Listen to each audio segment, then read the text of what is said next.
Hello guys, അപ്പോൾ ഇന്നൊരു Saturday സ്കൂളില്ലാത്തതുകൊണ്ട് ഉറങ്ങാന്ന് വിചാരിക്കുമ്പോൾ എന്തേലൊക്കെ ഒരു സംഭവം കയറി വരും. അങ്ങനെ ഞാൻ സ്കൂളില്ലാത്തപ്പോൾ രാവിലെ കാണാത്തന്ന് ഇന്ന് ഞാൻ രാവിലെ കണ്ടിട്ടുണ്ട്. അങ്ങനെ നേരെ പോയിട്ട് ഒരു കോഫി ചൂടോടെ വയറ് വെച്ചുകൊണ്ട് നല്ലൊരു പൊള്ളല്. അങ്ങനെ അതൊക്കെ കഴിഞ്ഞിട്ട് സ്നോബിനെ വിടാൻ പോയി. ഇനി കുറച്ചു നേരം നമുക്ക് സ്നോബിയുടെ വർത്താനം കേൾക്കാം. എന്താ തള്ളെ കളിപ്പിക്കണം, നല്ല ഫുഡും തട്ടി രാവിലെ തന്നെ വന്നിട്ട് ഉമ്മ വെക്കണം.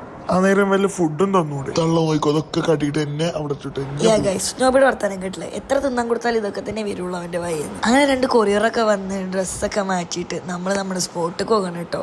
എവിടെക്കാണ് അപ്പൊ നമ്മുടെ നാട്ടില് എന്റെ വീടിന് തൊട്ടപ്പുറത്ത് തന്നെ പുതിയൊരു ജിം ഓപ്പൺ ആയിക്കാണ് കേട്ടോ. അപ്പൊ അതിന്റെ ഇനോഗ്രേഷൻ ആയിരുന്നു ഇന്ന്.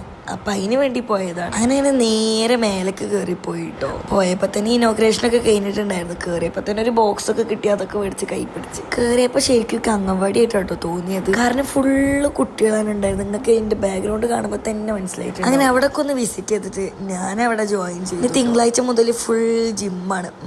അങ്ങനെ വീട്ടിലേക്ക് എത്തി ഫേസ് ഒക്കെ ഒന്ന് വാഷ് ചെയ്തപ്പോ തന്നെ അടുത്ത കൊറിയർ വന്നു കേട്ടോ. പിന്നെ ഫുഡൊക്കെ കഴിച്ചിട്ടൊന്ന് ഉറങ്ങാന്ന് നിൽക്കുമ്പോഴാണ് ദൈവം വരുന്നത്.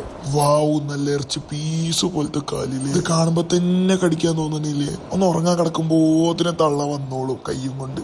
നമുക്ക് ചവിട്ടി മാറ്റായിനെ. കണ്ട ഇങ്ങനെയുണ്ടോ ഇടങ്ങറാക്കല്? ഇവിടുത്തെ സ്ഥലം മാറി കിടക്കണാണ് നല്ലത്. കണ്ട അപ്പത്തിനും ഉമ്മ വെക്കാൻ വന്ന് അവിടെയും കിടക്കാൻ തൊയിരം തരില്ല പറഞ്ഞ. നമുക്ക് വേറെ സ്പോട്ടിൽ പോയി കിടക്കാം. ഓ എന്താ സുഖം. അതൊരു സുഖമല്ല, നമുക്ക് വേറെ സ്പോട്ടിൽ കിടക്കാം.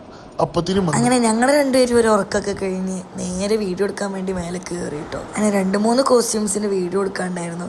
അങ്ങനെ അതൊക്കെ എടുത്തിരിക്കുമ്പോഴാണ് നല്ല വിശക്കുമ്പോൾ കിച്ചണിൽ പോയി നോക്കിയാൽ ഒന്നും ഉണ്ടാവില്ല. അപ്പൊ പൈസ എടുത്തിട്ട് ഇറങ്ങി എന്തേലും മേടിക്കും. അങ്ങനെ ജിമ്മിന്റെ മേലൊക്കെ നോക്കി സാധനങ്ങളൊക്കെ മേടിച്ച് വരുമ്പോഴാണ് നേരെ പോയി ചാണകത്തിൽ അങ്ങോട്ട് ചവിട്ടിക്ക. അങ്ങനെ അതൊക്കെ വാഷ് ചെയ്ത് നേരെ മക്രോണി ഉണ്ടാക്കാൻ പോയി. ഉണ്ടാക്കണതൊന്നും വീഡിയോ എടുക്കാൻ പറ്റിയില്ല. പിന്നെ ഉമ്മാന്റെ വീട്ടിൽ പോയി സുട്ടൂനൊക്കെ പിടിച്ചാണ്ടിരുന്നു. അപ്പൊ ഇന്നൊക്കെ ഇത്രയേ ഉള്ളൂ. അപ്പൊ വേറൊരു വ്ളോഗായിട്ട് ഇന്നും കാണാം. Bye bye.